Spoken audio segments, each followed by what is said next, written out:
you seen the state of it down the middle? You're getting in on them, Rich. It's just, I mean, obviously, what we've been out there? We've been out there for, what, 30 minutes, something like that? Yeah, a bit longer, but yeah, a bit of messing about. Now, joking apart, we were catching over there, there's fish coming in. After that hour, it's decision time, isn't it? Yeah. If you've got fish swirling like you've got down there, you've got to go on them. I don't care what's. I always say never come off feeding fish, but if it's sort of like same size fish, you can't miss out on them. Can you can be so much more efficient fishing half the distance, can't you? Yeah. And shallow. Should we show these lovely people? It's worth a little go to see what's happening. Right. So as I said before, I've got 3 rigs done up. One that's sort of me go-to depth to start with, which is anything from up to sort of like 20, 22 inches or something. Nice and through the water, holding tight line, so generally the fish will hook themselves. I always tend to use a bristle float as well for this style of fishing. I don't like using a dibber because you can't really read them, can you? It's got to have obviously a carbon or a glass stem so it falls nice and slow. And shotting wise, I've got 4 number 11s down the line, and then I've got my 4-inch or 3-inch hook length, 0.12. Got a little 18s hook on, eyed, Gamma Power carp, and then I've just got a banded caster on. It's important. I mean, some anglers can use like the little tiny bands, can't they, for casters, but I can't. I smash mine to bits, so I use the micro one, the next size up. Yeah. And all we're doing, it's just, the beauty of shallow fishing is, it's all about choosing the right depth. That's why I'll always have like 2 or 3 rigs done up. I don't think we'll be using this one today, the deeper one. No. We've seen where the fish are. Well, it's always worth having it. That's how I use that rig as well, because I'm the same as you. Yeah. That is my rig for when I trash one of these next two. And then you can know what I mean? Because it'll always end up being, the deep rig always ends up being the little rig, doesn't it? But it's handy to have just in case. It's right, because you talked about obviously trashing rigs, and it can happen with shallow fishing, folks, because you get that many there and you're looking to do like a serious weight in a short space of time. Take a lot of stick, don't they? Yeah, you know, you've got to go into beast mode, haven't you? Because you can catch a lot of fish in a short space of time. So I can't wait to get stuck into these. I fully imagine this, you know, to be miles too deep. We'll be striking into fish as we're slapping it over, it's like that angle because there's that many there. So when we do that, I'm going to come over to the other shallow rig, which is really, really positive. You know, little bulk of short, inline float, so there's no tangles, and there's not really much striking involved in that one, is there, Jay? No, you don't want to strike, I don't think. No, definitely not. But basically what we'll be doing with this one, we'll be slapping the rig over, holding a tight line, watching it through.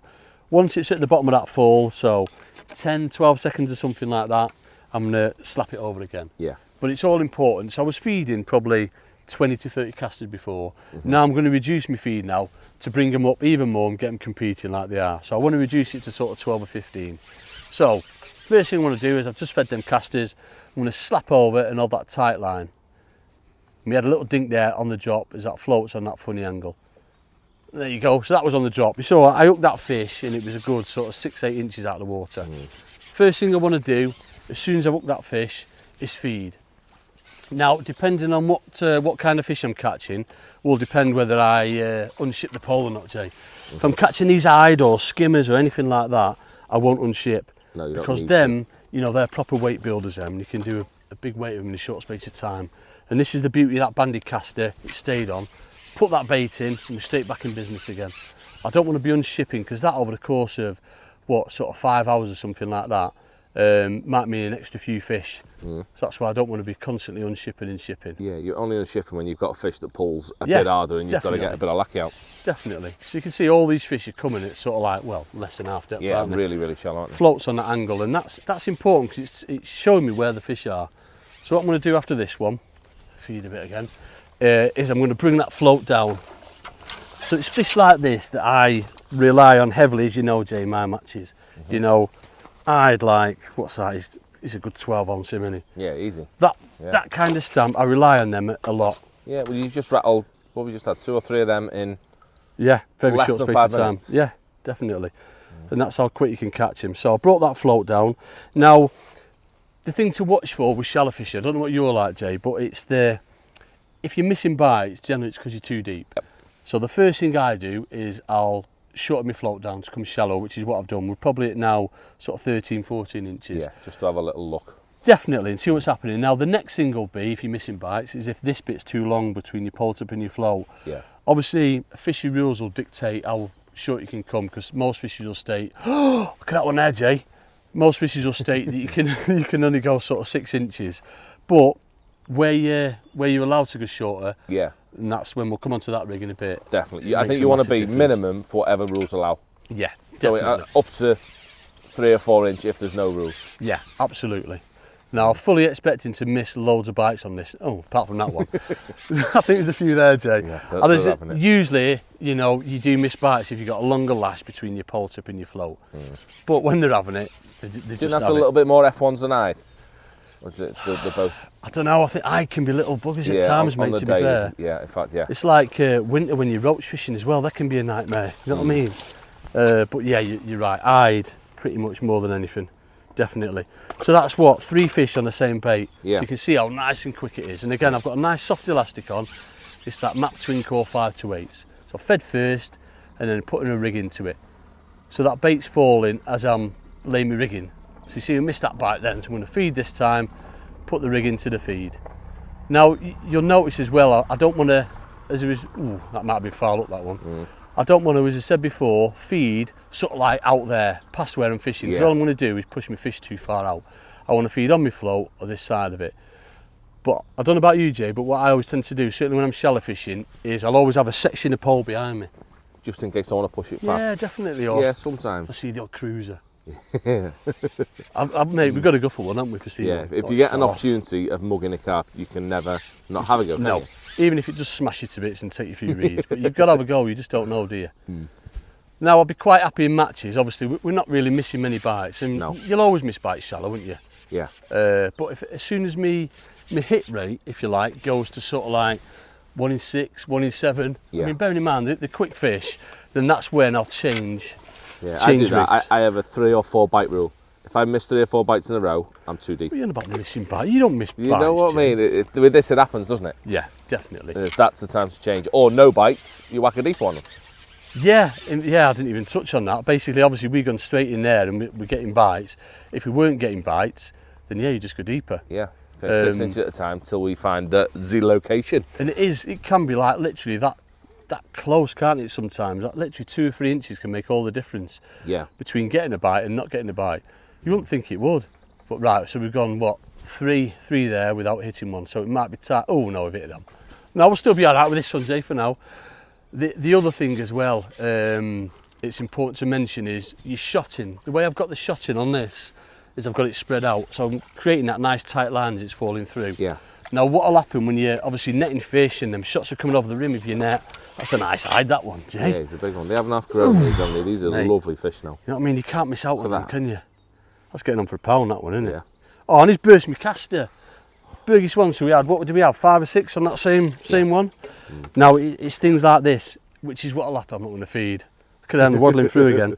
It's things like this what'll happen, Jay. See how them shots have all moved up? Yes. So all that's going to happen now, folks, is when I slap that rig over, that float's going to sit straight away, and then you're just going to get a bow in your line. You're not going to hit the bites. Well, today because it's black, but under normal situations, you're just going to get that bow in your line. You don't want that.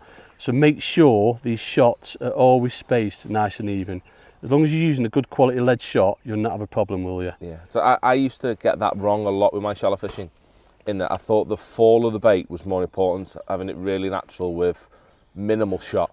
It's actually, I think it makes them have it more, but you miss so many bites because of it, don't you? You do want some lead down there to keep it tight. They stay there, suck it in and spit it out, don't they? Yeah. You need it nice and tight all the way through the rig, so that when you do get the bite, you're straight into it. Not that one, like, but generally you are.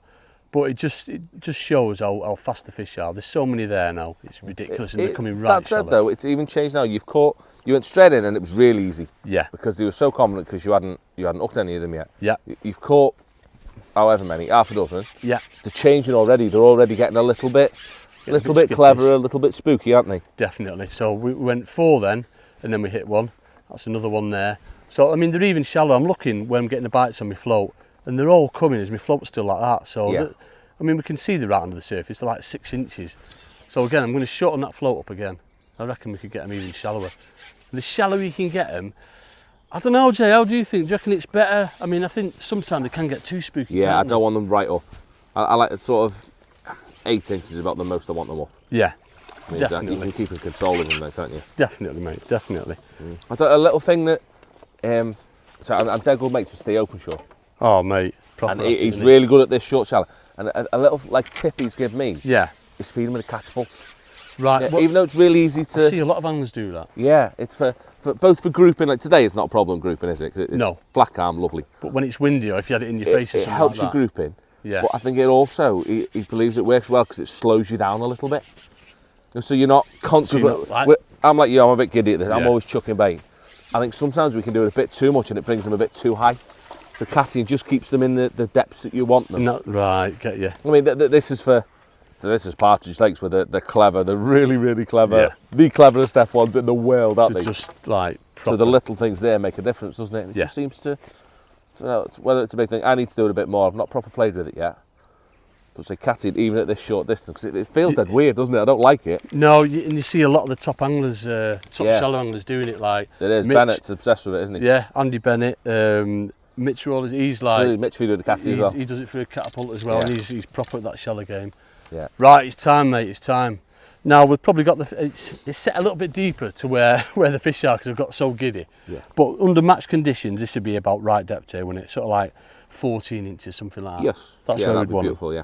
Now the difference in this rig, as you can see, is there's literally sort of like no more than 2 inches between pole tip and float. And it's inline, so pretty much it's direct. Now this is the only time I'd ever use a dibber. Other than that, for normal situations in shallow fishing, I'd always use a bristle. Yeah. But for this style, it's pretty much tangle proof because your line's going through the body, and stem's irrelevant on this because basically I've got a little bulk there of 4 number 8s that's going straight away over. It's all about the noise and it's about that hooking. It's self-hooking rig purely. It is, yeah. The line's exactly the same, the hook's exactly the same, but it's all about the hooking the fish. It's self-hooking, and that's where we've got to touch upon it, Jay, haven't we? Is where that jigging and the the bolt rigs coming. It's so effective. Yes. I mean, it's The borderline here. What we're doing now, we're there because the float it's nearly irrelevant, isn't it? Yeah, in how of course you've it got is. this set up. of course it is. It's just it's not even there as a reference because the fish generally hook themselves. Yeah, don't it's they? just there for you to be able to see if they're having it and you need to be shallower maybe, or whether nothing's going and you need to be deeper. That's all it's there for. You're not striking at anything. No, definitely not. All that's gone, but it's how you have to fish. Yeah, If you try and fish the way you were fishing originally against someone that's doing this, there's no you comparison. will get beat, won't you? I've always, as I said, folks, I've always said I'd never do it, but when you get smashed up by someone next peg and there's the same amount of fish in front of you by over £100, ever since brainer. then I've said you've got to do it. Obviously in matches you fish to win, don't you? Of course you do. You know, I wouldn't do it obviously if I just went out pleasuring and that. There's just nothing in that, but match fishing, you fish to win. You've got to do it. Yes. Definitely. Whatever is the right method to be the most efficient. 100%, mate. 100%. So hopefully we'll see the difference now with this one. And that the fish should, we get them little dinks in that, but they should hook themselves like that. That's what we're waiting for. You're not wasting any time relaying No. your rig in, missing a bite. You don't need to. With this, I'll bring tapping into play more, Jay. Yeah. You know, just literally just tapping pole. But again, you know, fishery rules, check that, because some fisheries will ban tapping. Obviously, slap it every now and again because you just get into rhythm, don't you? Yeah. But in general, this rig, it's all about self-hooking only. Yeah. I'll tell you what I like what you did then when you Go on, took mate. the Elassie in. Yeah. I'll try and do that myself, but I'll try and get it so it's just not gone vertical, just so it's just pointed down slightly. I think the hook themselves better then. Yes. Just it's not going to do that, so it's always pointing Right. down straight away. I've noticed. Yeah, I mean, it's one of them. I always have my elastic set pingy. But yeah, I've noticed that myself. When the elastic's dangling out a bit, say you bump one or something like that. Yeah. The Next bite's really good, isn't it? Yeah, definitely. You just want it like ½ inch. Yeah. Just a little dingly there. Mate, you're on it, aren't you? You're giving your secrets away again. Yeah, You know that's what I it. But you've seen off them 2 fish. I've not struck yet. I'm just literally pull right above my flow. You can't get more efficient than that.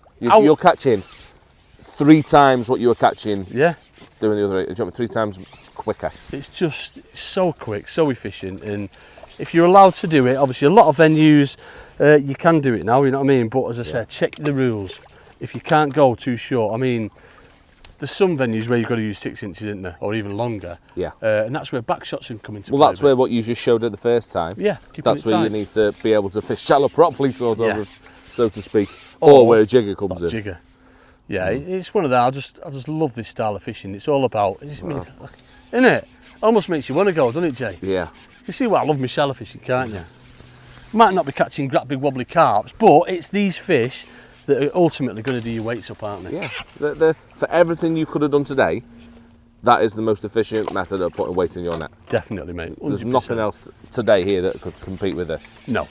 Well, apart from them got big wobbly things where Rich is, but he's spooking them. I don't think there's not even that many carp across, is there? So No. making this your decision today, Yeah. this would have been what you'd have been on quick as. Yeah. And you'd definitely. fish this until you'd had enough, wouldn't you? Yeah, Look at well, that. the thing, what happens on here is you'll always get the hide. As I say, hide, you'll catch them for an hour, sometimes 2 hours, and then the F1s will move in. The F1s will be there, they'll just be underneath the hide, I'd imagine.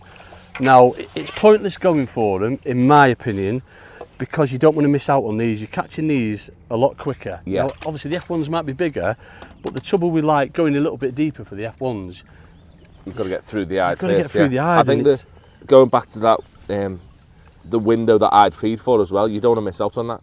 Because if you start chasing F1s when the hide are there, yeah, by the time you think, right, the F1s aren't playing, I'll try and catch the hide, they've had enough. yeah, Because they're not going to go, most venues, they're not going to go all day, are they? No, definitely not. It's species for the time of day, isn't it, that you're looking for? Yeah. Yeah. Now, obviously, conditions, Jay. How bad are the conditions today for shallow fishing? I don't think, honestly, folks, I don't think you can get much worse conditions. You know, it's proper amber solaire weather. It's Yeah, you know, it's no roasting, ripple. isn't it? But you know, it just shows you if you can catch in these conditions. Imagine what you do when the conditions are proper. And obviously, you've seen why I'll always use a banded caster or sometimes a banded maggot. How quick is it? How many times you changed that? Twice? Twice. So Twice, and we've had there what? must be 10 or 15 fish now, easy. Oh, mate, easy on it. And I've not struck on one of them. You know what I mean? That'll make all the difference, that tapping. But I literally have not struck on anything. It's just all about just keeping that bait going in and just making the most of it. I said they won't last. I mean, you could even have sort of like different rigs of this, even shallower. Set depths just to maintain that, what we're going to call it, 2.5 inch of line between your float and your Yeah, pole. that's what it's all about. Yeah, that's how I fish shallow if I'm going to do it. I mean, you'd probably get these even a lot shallower, but what I'd have to do then is obviously bring the pole higher. Yeah. But I like to have it nice and low so the fish do it themselves and I can tap. If you brought your pole higher and started tapping, obviously you've got that bit of you're going to miss the line, bites in it. so you're just missing them. So that's why, well, generally you wouldn't really be coming shallow in this anyway, Jay, would you? And certainly match conditions. Yeah. It's just because we're on our this own. This is a little bit, yeah. And yeah, I mean, obviously match conditions, I'd never come off this. What we've not talked about though, Jay, is again match conditions. Is that swim over there, I'd fish on it. You couldn't neglect that. I know you were saying last time that no, I don't feel until I go back on it. I'd be different. So every 15 minutes, and it's really hard to do, trust me, when you've got fish competing, feeding there, is what I do. I'll come off my feeding fish, off my swim, so for like now it's shallow, and every 15-20 minutes I'll be going across there and putting a pot in. Same with the edges as well. I'd always make sure I've got feed going in. Keep bait going in. Definitely. Because then I feel as though, you're keeping fish there, so when you do come off a line, you've got fish there waiting for you, rather than starting from scratch again. So that's why I'll do it. Wow, that was a bit better, mate. That was a bit better. So that's why I'll do it. I'll always keep that bait going in. Yeah, look after the bait. So you got to. Don't get me wrong. I won't completely disregard it. Yeah. But I'll feed it with a catty instead. I'll try and use a bait that I can feed while I'm doing this. Yeah. So I don't have to waste that time cupping. But then you're on about different baits across, and it can get a bit messy then. Yeah. No, I just want to keep it simple, mate, don't we? Don't want to complicate anything. But it's such, as I say, such an efficient way of fishing. Now that deeper rig wouldn't come into play whatsoever unless, obviously conditions changed and, you start depleting that shoal, then obviously you'd have to start going that little bit deeper just to chase them. Here sometimes, I've had this myself, it was around here somewhere in them semi-finals we fished a few years ago, that when there weren't as many F1s in here, at the back end you'd catch the hide as you are doing now, and if it was just hide, later on you have to try a bit harder, and that's when you end up having to go deeper, when you've sort of depleted the shoal. Yeah, definitely. When the peg's not been taken over by anything else. But as I say, usually catching like this, all the commotion of these eyed silverfish, if you like, carp and F1s are naturally inquisitive, aren't they? So as long as they're in the right mood to come across, which today I don't think they will be. It's just, I think the F1s just want to be on the bottom over there, basking in the sun. Yes. Apart from this one. Have you stuck with F1? Have we winged one on? But if we had a ripple, mate, we wouldn't be catching any hide, I don't think, no, would the F1s would take over it. Well, we've been on here last week, haven't we, teaching, and it was exactly the same, wasn't it? The F1s want to be across, and the hide all want to be down the middle. Definitely. Yeah, we've winged one and on. we're talking an utter load of rubbish. So, I mean, obviously, with these, that's when I'll unship. I mean, I didn't need to do that one, but that's the only time I'll unship. If it's not an eye or a skimmer, I'll always unship because they're feisty little things, aren't they, mate? You know what I mean? They can proper wobble off in one. So we don't want to do that. Oh, mate, it'd be nice if them turned up. Yeah. As I say, that's generally what happens. Usually when you get one F1, there's generally quite a few behind them. You might not catch them straight away, you might get another run of hide, but that's usually what happens. And yeah, then that'd be a really good sign. Just catching one would make me think, oh, right, it will develop into an F1 peg. Oh, wouldn't it? yeah, yes, please. That's a proper shallow peg with it as well. And But then- by the time they rock up, you've got £30 of hide in your net Yeah, at least. definitely. And there is a slight breeze starting actually, so. But yeah, no, and obviously you get carp wobbling in as well. I struck on that one, folks. I do apologise. I like striking, Jay. You know what I mean? We want to set the hook, don't we? But yeah, hopefully, as I say, you've seen there's nothing complicated with what we've done. It's just all about reading your peg, reading the situations, what species of fish you're after, and fishing the right baits for them, innit? Yeah. And that's it. And you could have like your best. Well, you will have your best days ever with shallow fishing. Yeah, it's just ultimately you're making the most out of every peg doing this. Definitely, and it's why I'll always take casters with me. Might not take them to the final at Hayfield though. I'll mention I qualified. I think you should just fish casters. Jay, stop it! Thought you were my mate. What had happened? I wonder what had happened. But yeah, no, it's one of them. Just stick to it, and you'll have your best days ever shallow fishing.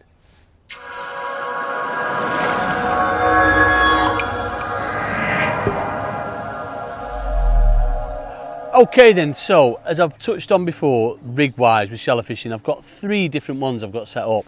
Rich couldn't get zoomed in over there, so he's come over here so you lovely people can see. Now, my go-to one, first of all, will be this one. Anything up to sort of 20, 22 inches, something like that. This is what I'll be on first, just to get a feel of where the fish are in the water.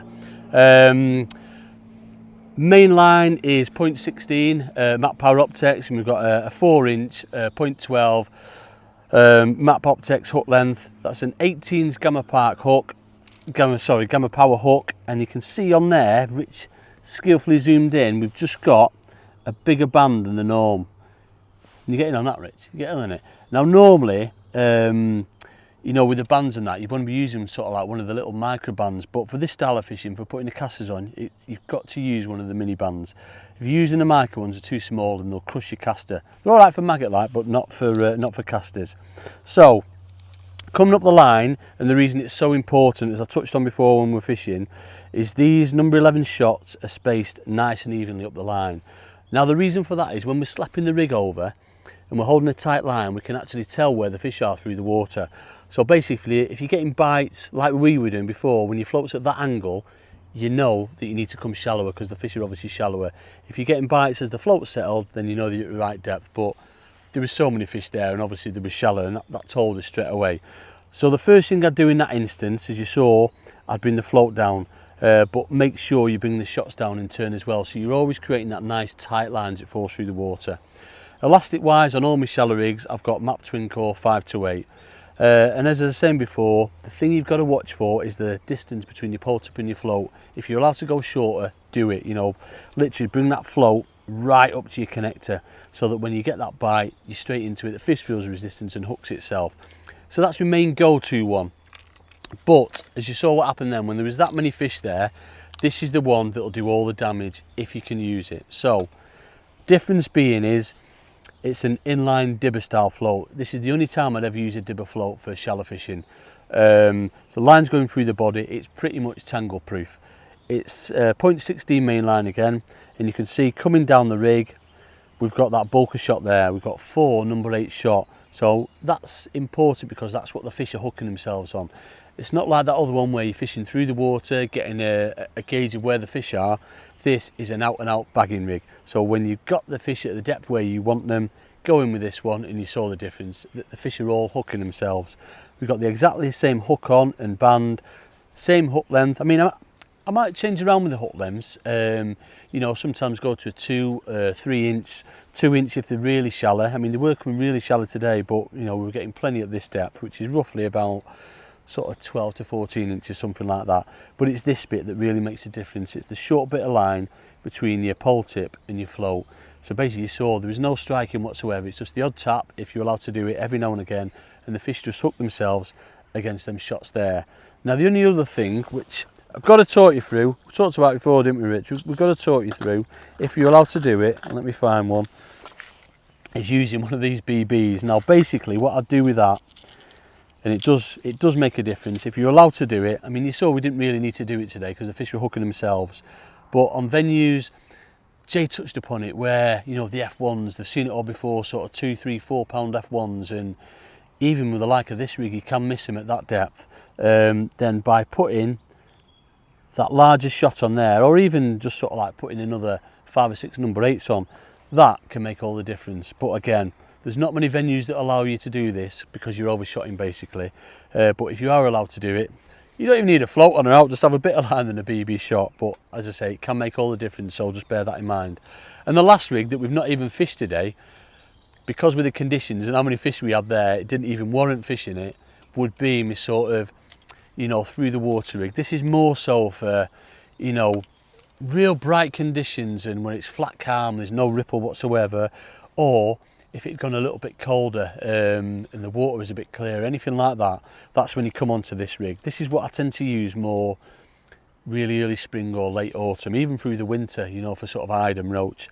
It's a 4 number 11 float, so really light float. It takes the same amount of shot as the first rig that I've just showed you, but line wise, because I've got back shots on, that allows you to have a longer bit of line between your pole tip and your float, so you're not spooking them real cagey fish, and also you can cover more depth. So I could go to, it's probably at 2.5 foot at the minute, I could go to like 3.5 foot. Shot-ins exactly the same. Obviously the shots are spread a little bit further apart because you're covering more water, and again the hook length is exactly the same. We didn't need to fish this one today, but it's always worth having it because, again, usually when you'll have that quick run of fish, that first hour you've been on it, they start going a bit iffy. That's when you pick that rig up and you start catching more fish. As I said to Jay before, I caught my last 2 fish at the fish show. I've not mentioned the fish show yet, have I? I caught my last 2 fish at the fish show when they were sort of like both £5 a piece with like 10 minutes to go. And if I hadn't dropped deeper, I wouldn't have caught them. And I still won, like, but I wouldn't have caught them. So it just goes to show, make sure you've got, you know, the 3 rigs or 4 rigs, because they were coming even shallower. Make sure you've got them set up and you'll not go wrong with that shallow fishing. It's just all about keeping in touch with the fish all the time and make sure you keep that bait going in.